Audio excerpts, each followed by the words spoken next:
So I got a conundrum. I decided instead of spending $15 to buy a gambrel, I'm not really sure how they're pronounced, but instead of spending the 15 bucks to just buy one of those, I decided, oh, I'm gonna make one.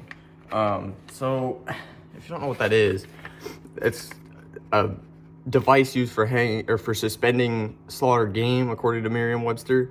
But so basically, it's just a clothes hanger for animals, for doing any kind of processing or anything. And I got some processing I need to do, and I'm gonna just go ahead and make one out of some scrap rebar and see if it's possible.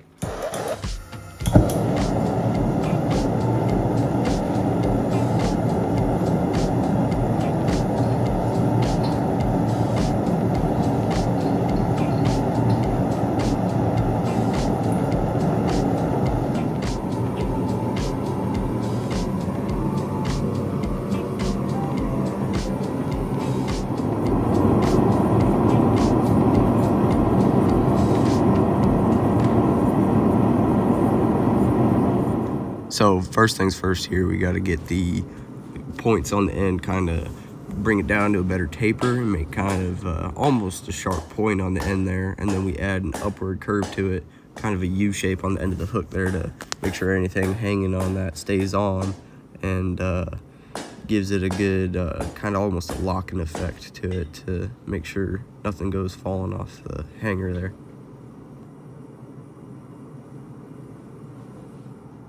So here you can see I get kind of brave and I go for it barehanded just to grab that chunk of metal off the forge there.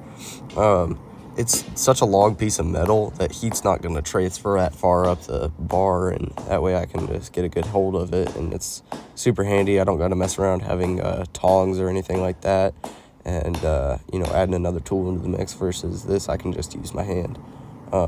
Here I'm using the hole in the back of the anvil to start making that U shape on the end of the hanger.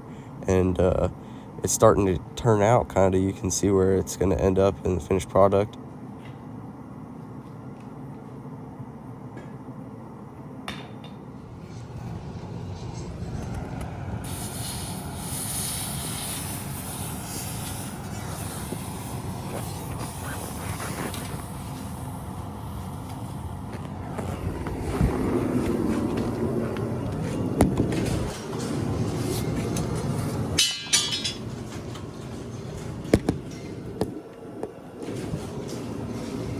It's about 20 below out there.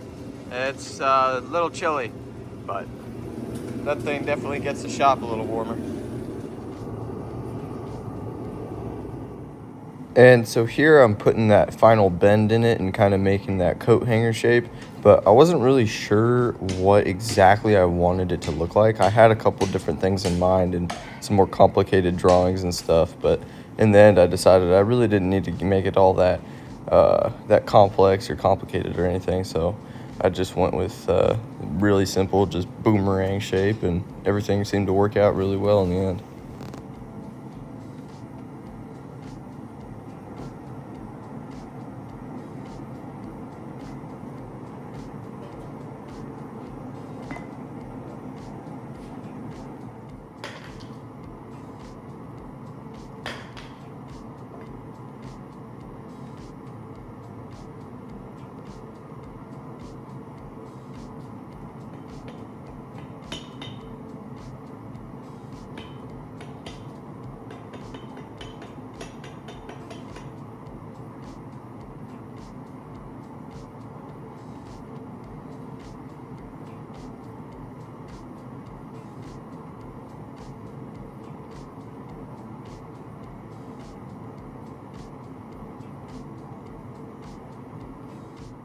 Now I'm working on making a hot cut, but instead of actually making a hot cut tool that sits in that little square hole on the anvil there, I just use this splitting axe or maul, I guess.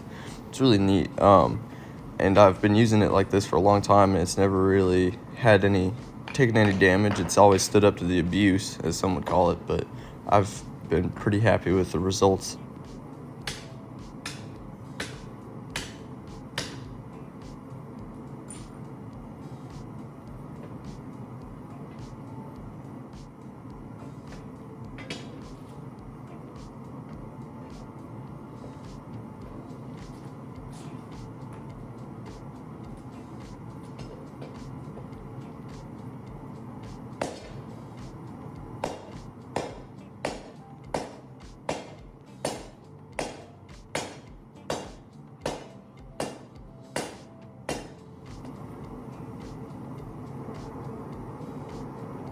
At this point, I probably should look into making a hot cut tool for the anvil, because the splitting maul and sledgehammer method that I've been using, really, it doesn't work so well on these bigger projects, and it really just gives me a lot more trouble than I think it's worth.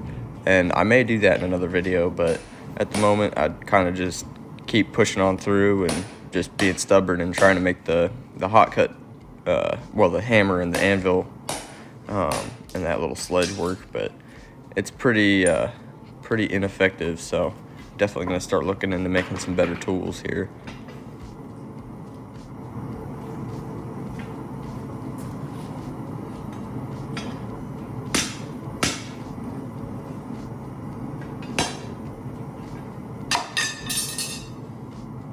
That is even. That is not bad. Not bad.